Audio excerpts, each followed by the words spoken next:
as we gather in this place today. Holy Spirit, come and have your way. Have your way. As we lay aside our desire, sweep across our hearts in holy fire. Have your way. This is your house. This is your home. We welcome you. Lord, we welcome you. This is your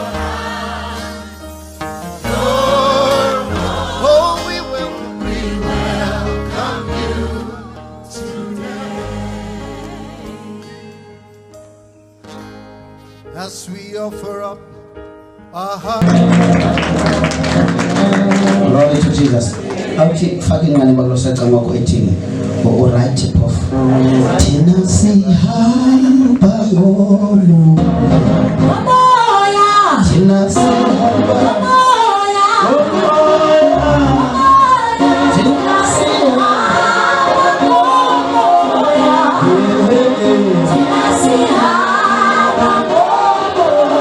Tina si hamba.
Glory to Jesus.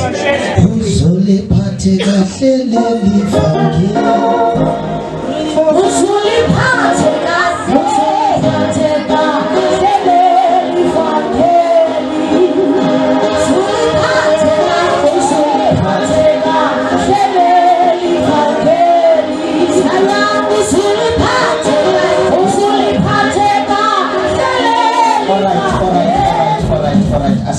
asiyeke. Glory to Jesus. Amakhelwane asiyeke. Angitshele incwadi ke sibulisile kutata Bishop Mama Bishop tata umfundisi nomama umfundisi leli igama lenkosi sibakhwabela izandla esikhulu.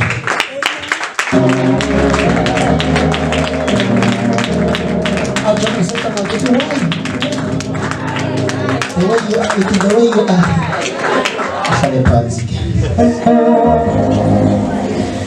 Let's chilling with the Corinthians besibili chapter 5 verse number 21. Abase Corinthians besibili chapter number 8 verse number 9. Not abase Roma chapter 5 verse number 6. Not abase Corinthians besibili chapter 5 verse number 21. So uqala ku verse number 14 to 15 and it's verse number 41. Siye na kuncwadi abase Roma chapter 6 verse 6. Siye na kuncwadi abase Galatians chapter 2 verse 20. Siye na kuncwadi amaHebrew chapter number 7 verse number 20. Moseka ngodo wasafunda iBhayibheli mana. Sibuthi yakho.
Glory to Jesus.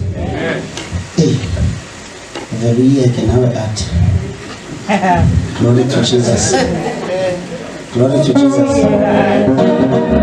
Jafuna sincwadi Matthew chapter 26, John 10, Hebrew 2, Luke 23. I'm not sure banza yofika kule ndawo ufuna yakude man. Amen. Verse ndiyakuya ye 29 kodwa ezizi okay masifunde. Kama vunani ngashumela kakhulu ngixexesha verse 1. Ithi nawe makhelwane kungaxexesha understand msinyi verse. Understand man. Abamsana zakho the Father in the name of Jesus. I pray for my life. I pray for comprehension. I pray for understanding. I pray for spiritual knowledge, spiritual wisdom. In the name of Jesus, I pray that my mind capture revelation. In the name of Jesus. In the name of Jesus. In the name of Jesus. In the name of Jesus. In the name of Jesus. In the name of Jesus. In the name of Jesus. The name of Jesus. The name of Jesus. The name of Jesus. The name of Jesus. Pamsana zakho.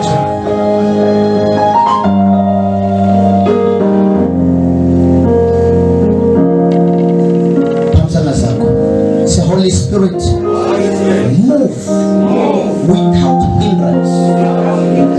Move without barriers. No obstacle, no heart, no mind, no demon that can stop you from touching. In the name of Jesus. In the name of Jesus. We welcome your presence.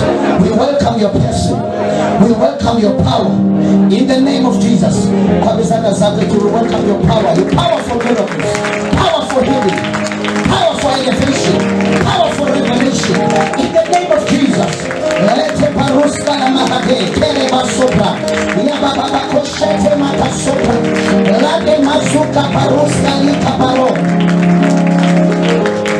In the name of Jesus. Hallelujah. Glory to Jesus. When uza ukushunyelwa, prepare your seed to capture the revelation. Kuku revelation efuna ukuzicollecting a seed. Glory to Jesus. njengoba kushunyelwa something ozoyiva that will carry the power to unlock your destination. iBhayibhile xa ithetha ngo-Abraham ithi uThixo wazithile endaweni ethile, and Abraham uthe obona eso sithilelo kuloo ndawo, he built an altar. Glory to Jesus. Wayisilisha idili ye-revelation, because God comes with revelation. You seal it by faith. Glory to Jesus. Oh my God. Sithathe nge-law of substitute. Sifuna uayina nje ezo ndawo anifundele. Angifuna ufunda kwincwadi kaIsaiah chapter 53. It's a long chapter. Wonke umuntu kufuneka ayifunde ayazi. I-chapter nje famous. Glory to Jesus. Kodwa i-chapter mnandi. Glory to Jesus. Dithe sisajonga i-law of substitute. Sifuneka kwi-law of obedience. Why? Kukho izinto efuneka siziqaphele ezamenza uYesu aqualify ukuba asimele, because uThixo does not place anyone ukuba amele lo muntu rongo. Akabeki ithi iBhayibhile without shedding of, ngaphandle kokuchithwa kwegazi akukho xolelo lwezono. Glory to Jesus. Bentshilo ndathi siseza athende igama lithi uxolelo lwezono, because igama elisetyenziswa phayana alithi uxolelo lwezono. Glory to Jesus. Uxolelo lwezono luku-Old Testament.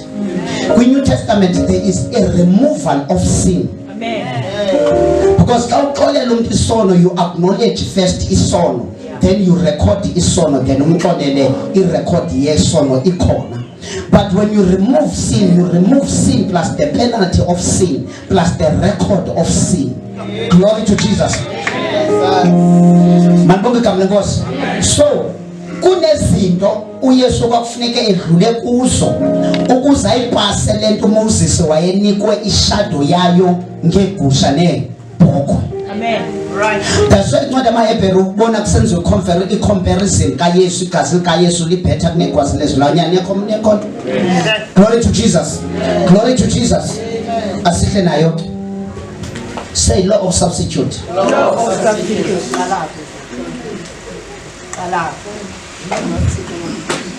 Qala ku-5:21. Okay, qala ku-5:14. Korinte besibini 5:14. Kuba lusifingile nje uthando lukaKristu, sigqibe kwelokuthi ukuba ufele bonke emnye ngoko bafile bonke abo. Uyibambeke lo mzalwane ubhala ingathi lento kufuneka ingabe saphinde ixoxa. Ibikhe yaxoxwa ngokusigqibe kwelokuthi. We are concluding here, we thus judge, we draw a conclusion.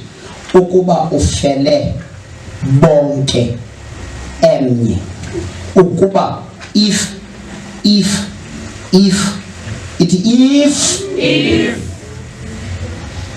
that is so, emnye bonke abo bafile. Bakona abantu abayaziyo uYesu ufele bonke abantu. Amen. Kamsani ukuthi I know uyifele bonke abantu. Wenze nayo ihle bangayazi ba ufele na. Ufele bonke abantu uYesu nyana. Amen. Akafelanga bazalwane qha. Amen. Amen. Imake ndikhe ndinizama nizawulunga nakule nto. Niyayazi babazalwane abafelwanga nguYesu. Yes. Niyayazi babazalwane zange bafelwe nguYesu. Bakona bayazi. Siyaxinga. Umzalwane sisidalwa esitsha. Amen. Akayiyo lanto ibifuna ufelwa. Alright. Amen. Umzalwane. Yibona umzalwane ayingomuntu otshintshileyo, ngumuntu odalwe ngokutsha. Amen. Akanando inakwenza nokufelwa nguYesu, but kuningqondo yakhe it comes from the lo muntu ebengumoni. Ingqondo inememory, umoya umtsha ne. So wena ingqondo iphiwe nguThixo ukuze acknowledge ukufelwa nguThixo, ukuze uthi lo mbhalisi igqiba kolokuba uba ufele bonke emnye abo bafile. Amen. Then ngubani umzalwane xa abo befile? umzalwane ngumuntu omtsha. Amen. Glory to Jesus. Amen. Glory to Jesus. Amen. Glory to Jesus. Amen. Glory to Jesus. Amen. Pamsana sakit mongwele. Please help me. Ngabe slow down. In Jesus name. Glory to Jesus. Xa ufika kumuntu ongasintswanga ophethe ithufu ichayayo, uyichaya ithufu ngoku, uyayichaya. Ngoku wena uzawuthetha naye uchaya yona ithufu. Andiyazichaya njani kodwa yayichaya. Wena ufika uthi ukufela uYesu. Uthi uklucha ithufu uthi ukufele uYesu. Yeah. Then kumzalwane uthi ukuvukele uYesu. Amen. Ubuyiqaphelele go to Romans before makese eRoma chapter 10 funa ukubonisa. Ezi zinto zizinto efuneka zibe kwi consciousness yethu. Ingabi into othi hayi intshumayelo mna funeka ube into yaziyo, you are sure.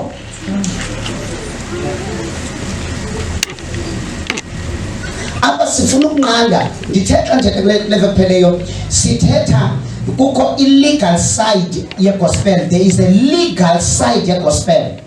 There is a vital side yegospel, or there is a practical side yegospel.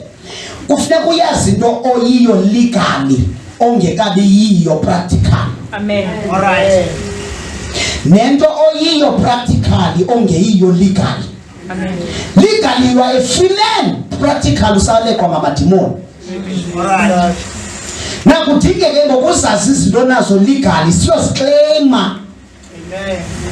Now awuyoziclaima ngokungathi uzaphinda uzinikwe, so wazinikwa uya uzazi base ize zakho kuKristu. Amen. Nikhona mncane. Amen. Okay, kanifundele.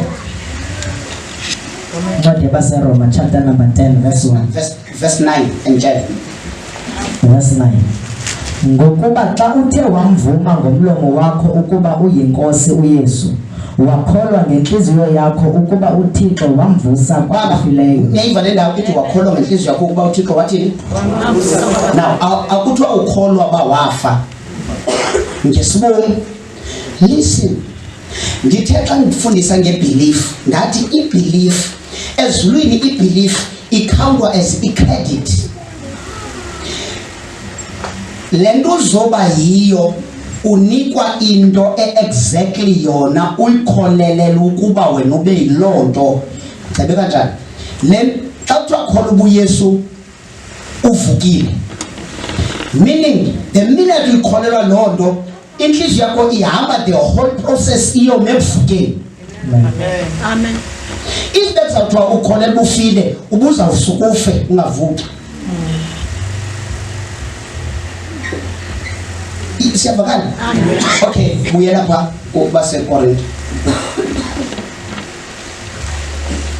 Always shumayela di dawebalisa lelo. When ushumayela ngecross kubazalwane kuyavuthwa, but when uqala uphathi Christianity iba ngathi what is this? I-Christianity ingqondo enatural yomuntu akululanga i-catch Christianity lento kuthiwa yi-Christianity lento uThixo ayenzileyo ingapha kwengqondo. Yona nencwadi abase-Efesu ithi nilwazi uthando lukaThixo luluncamisa ukwazi. It's beyond what your mind can understand. Glory to Jesus. Amen. Don't try to follow uThixo ngengqondo yakho because uzawustaka. Glory to Jesus. Okay. Wabafela ke bonke ukuze abo badla ubomi bangabi sazidlela ubomi, babudlele owafayo wavuka ngenxa yabo. Substitution. Yeah, you put my shoes, I take your shoes. If uYesu me understand ba libandla laseKorinte libhalelwa lencwadi. This is a dangerous church. Glory to Jesus. Amen. Kuthiwa apha kwelibandla aba Amen. Aba bazalwane banazo zonke igift aba baseKorinte. ba-anointed ngendlela ongazuyichaza yayi-ashe ethandazela iziqhwala ziphile apha eKorinte. Amen. Glory to Jesus. Amen. Ibandla lonke lalifole lipho ukuprofeta yanqandwa loo nto kodwa uma ungaprofethi yonke into. And ku-chapter 3 uyachaza uba anikho spiritual ngoba nine-gifts Yes. ngoba sisebenza si-powerful. Anikho spiritual nikwinyama or niphilisa abantu. Amen. Glory to Jesus. Amen. Na uthi kweli bandla mamelani ke ukuba uYesu nyani siyavuma ufele abantu bonke emnye wabafela bonke yakwazeka loo nto yenzeke then abo bantu bafile. Amen. Glory to Jesus. Amen. Abo bantu benze njani? Jonga lisejonga nje 2 years azi bofile. Glory to Jesus. Then ithi ihlala ithi ukuze abo badlubomi bangabisazidlela bona. They don't live for themselves. Amen. They live for him who died for them. Amen. Glory to Jesus. Amen. Xa evangelism sasenza story sithi kwakho abafana bangamawela ayi-2. I'm trying to try you. Glory to Jesus. Bayafana ncakasana. Omnye wayeliphara wamosha bafuna umbulala. Lo usuke enkonzweni ungcwele yena. Wathi bona umntakwabo efuna ubulawa wakhulula impahla zakhe wamnika awazinxiba wathatha izikamntaka wabo babhaqa yena bambulala. Wabe eshiya umyalezo ebhankini yakhe ethi mamela ke mntakwethu ungabi sabuya uphila na life yakho because inalamatyala ndiwafeleyo. Amen. Wena try your best to live my lifestyle. Amen. Now imagine ke ngoku icase lo mfana abuye lebuphareni akazirhobeleka akazubethwa. That is what sizama ukususa wena ke kuloo nto because the more ubuyele kuwena uyarhobeleka. Amen. The more ufuna ukuvele wena uyabethakala. Ukuze abo babudlayo ubomi bangabi sabudlela bona babudlele lowo wafayo ngenxa yabo. Amen. Amen. Glory to Jesus. Phinde uyifunde sizodlula. Wabafela ke bonke ukuze abo badla ubomi. Ithi ukuze he did this so that you might do this. Now uYesu fulfilled his part of the bargain. Elakikala ulenzile waligqiba wafinish. Now i-transaction ikwezakho izandla. Can you do ikala lakho? Because kungenzeka ucinge fanele bayisebenzile into yakhe kanti nguwe awulenzela kwicala ledila. Ngeka shumamkela uYesu you were signing up a deal that uyayamkela this thing nathi le contract okanye Amen. Jesus. Glory to Jesus. Wayamkela. Glory to Jesus. Now ngokufuneka uzame every day to live for him because he died for you. Amen. The more you try to live for you, there are things uSatan aziclaima kuwe eziyazisifea kuba wena uphilela yena. Ndithilo last week ndathi uGalatians 2 Paul ushumayeza uPeter is an apostle yindoda ephilisa ngezithunzi kodwa uyamxelela uPaul ba mna ayisendi mophilayo mna ndabethelelwa kunye noKristu uyayeka uyigeneralize uPaul ngoku uyayipersonalize ayisendi mophilayo ubomi endibuphila enyameni ndibuphila ngokholo lukaKristu. Hallelujah. I walk by faith. Lento yokuhamba ngefaith kukuba uphuma kuwe ungene ezinyawo zikaYesu. Utsho uthi it is written of me in the book, in the volume of a book, it is kubhaliwe ngami ndizokunyathela entweni eseyigqityiwe. Amen. Hallelujah. Hallelujah. Go to verse 21. Verse 21. Okay, can we read the verse? Wabafela ke bonke ukuze abo badla ubomi bangabisazidlela ubomi babudlele owafayo wavuka ngenxa yabo. Yes. Eyona nto apha le verse icacisayo ba stop being selfish. Because living for yourself you are selfish. Glory to Jesus. Amen. Sithe xa sishumene le verse sithetha ngoJoseph waphupha izithungu zasegadini waphupha ezasezulwini. You glory to Jesus. Okay, singathi ixesha apha. Masiye ku verse 21. Verse 21. Kuba lowo ungazali nasono wamenza isono ngenxa yethu. Wamenza intoni? Isono. Ngenxa kabantu? Ngenxa yethu. Wamenza ntoni? Isono. Ngenxa kabantu? Ngenxa yethu. So it was not for fun. Indaba yokubuyeso enziwe isono, it was not for fun. Kwakujongwe thina, kwaqondwa makwenziwe yena kuba kujongwe thina, kwenziwa yena. Kujongwa iproblem yakho, kwenziwa yena. Amen. Kodwa jonga ukuze senze lento sifuna uyesincede utata umbhinqo ukuthi izulu linje, that this is the law of substitute.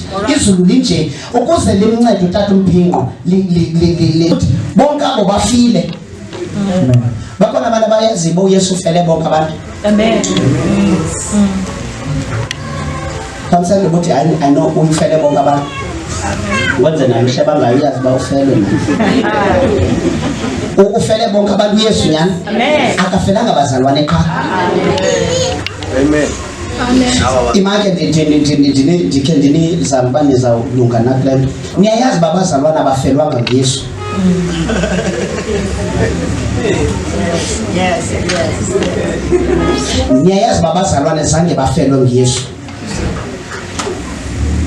Bakhona bayazi.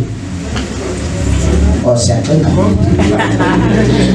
Umzalwane sisidalwa esitsha.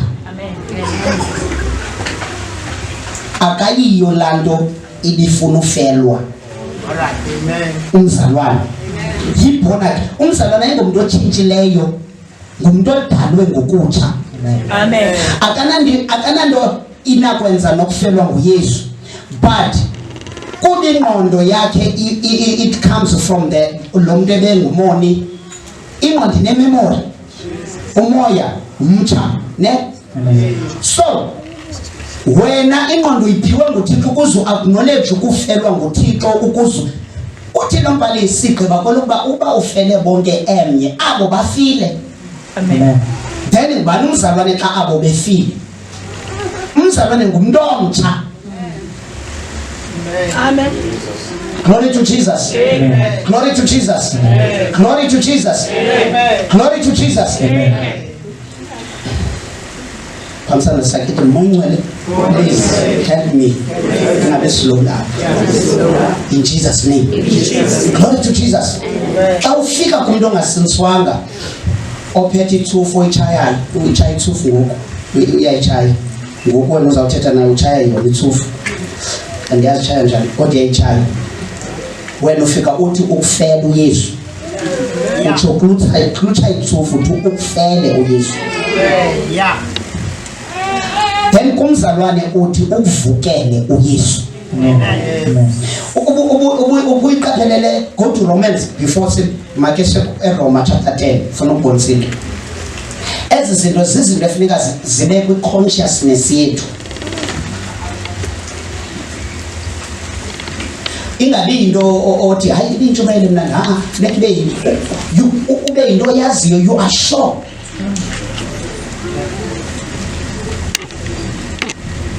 Apha sifuna ukunqanda, ndithetha nje kule pheleyo, sithetha kukho illegal side ye-gospel. There is a legal side ye-gospel.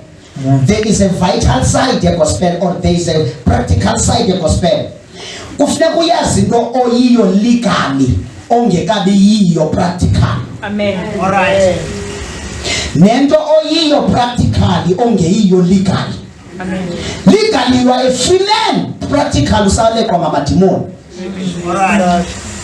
Na kudingeke ngokuzazi izinto nazo legally siyoziclaima. Amen. Now awuyoziclaima ngokungathi uzaphinda uzinikwe, so wazinikwa uya uzazi base izezakho kuKristu. Amen. Nikhona mncane. Amen. Okay, kanifundele. Incwadi yabaseRoma chapter number 10 verse 1. Verse 9 and 10. Verse 9. Ngokuba xa uthe wamvuma ngomlomo wakho ukuba uyinkosi uYesu, wakholwa ngenhliziyo yakho ukuba uThixo wamvusa kwabafileyo. Niyayiva le ndawo ithi wakholwa ngenhliziyo yakho ukuba uThixo wathini? Now akuthiwa ukholwa bawafa ngesibongo. Listen, ngithe xa ngifundisa ngebelief ngathi ibelief ezulwini ibelief ikhawulwa as i-credit. Lento uzoba yiyo unikwa into exactly yona uyikholelela ukuba wena ube yilonto. Cabe kanjani? Xa kuthiwa kholwa ubuYesu uvukile, meaning the minute uyikholelwa lonto inhliziyo yakho ihamba the whole process iyo mevukeni. Amen. If bekuzawuthiwa ukholelwa ufile ubuzawusuka ufe ungavuki.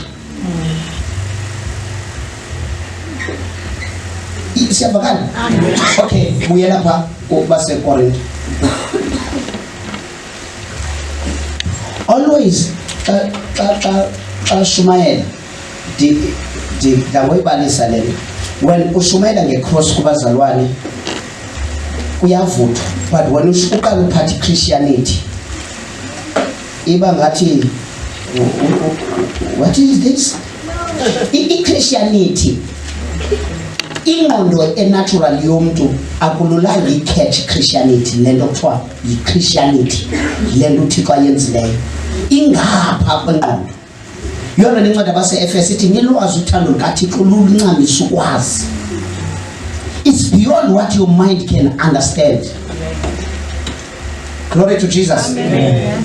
Don't try to follow uThixo ngengqondo yakho because uzawustaka. Glory to Jesus. Amen. Okay. Wabafela ke bonke ukuze abo badla ubomi bangabi sazidlela ubomi babudlele owafayo wavuka ngenxa yabo. Substitution. Even you put my shoes, I take your shoes. Which you are, if uYesu me understand ba libandla laseKorinte libhalelwa lencwadi. This is a dangerous church. Glory to Jesus. Amen. Kuthiwa apha kwelibandla aba hallelujah. Amen. Aba bazalwane banazo zonke igift. Aba baseKorinte. Amen. Ba anointed ngendlela ongazichaza. Yayi ashe thandazela iziqhwala ziphile apha eKorinte. Amen. Glory to Jesus. Amen. Ilibandla lonke lalifole lipho ukuprofeta yanqandwa lonke kodwa uma ungaprofeti yonke into. And ku chapter 3 uyachaza ba anikho spiritual ngoba nine gifts. Yes. Ngoba sisebenza si powerful. Anikho spiritual. Amen. Ni kunyama. Oniphilisa abantu. Amen. Glory to Jesus. Amen. Na uthi kwelibandla mamelani ukuba uYesu nyani siyavuma ufele abantu bonke emnye wabafela bonke yakwazeka lonto bayenzeke then abo bantu bafile. Amen. Glory to Jesus. Amen. Abo bantu benze njani? Bafile. Jonga sethu ukuthi uyazazi bofile.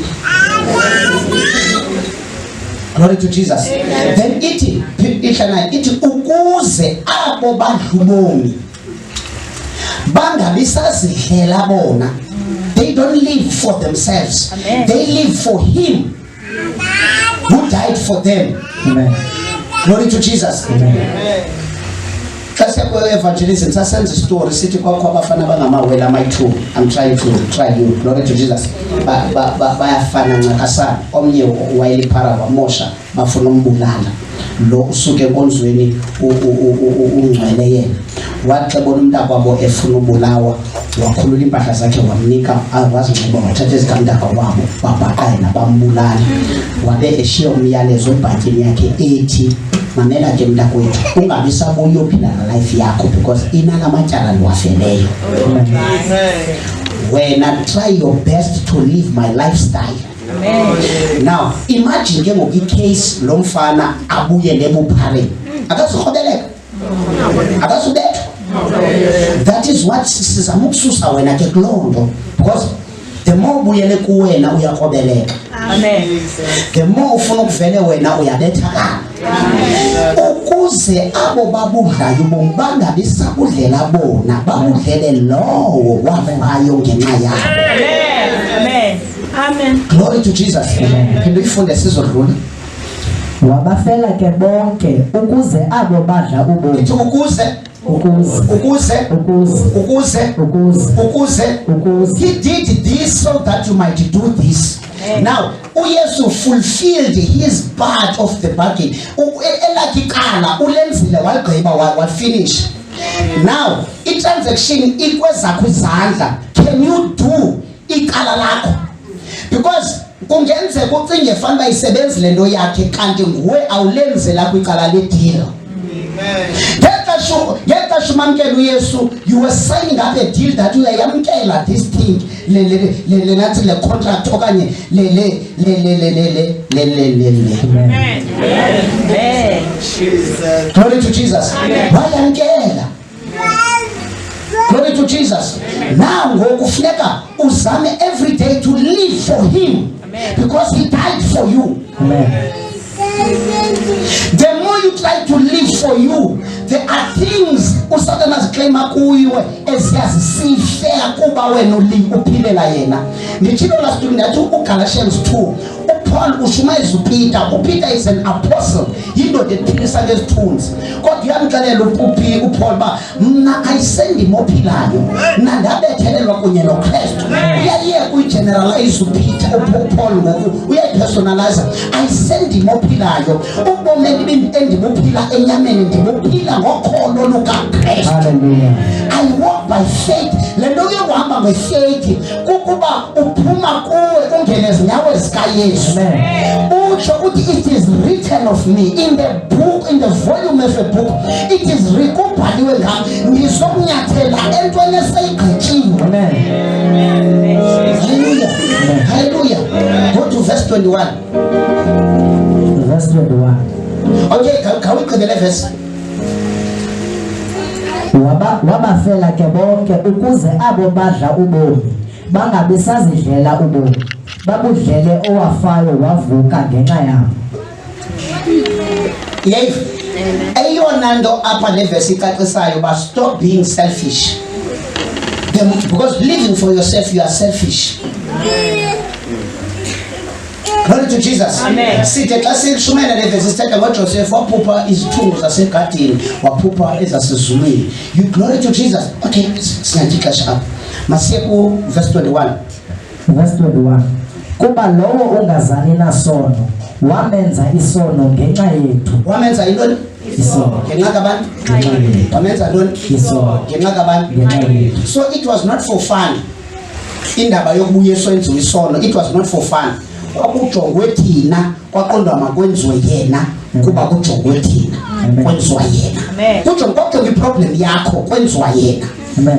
Kodwa jonga ukuze senze lento sifuna uyesinceda utata umbhinqa izulu linje that this is the law of substitute. Izulu linje ukuze limncede utata umbhinqa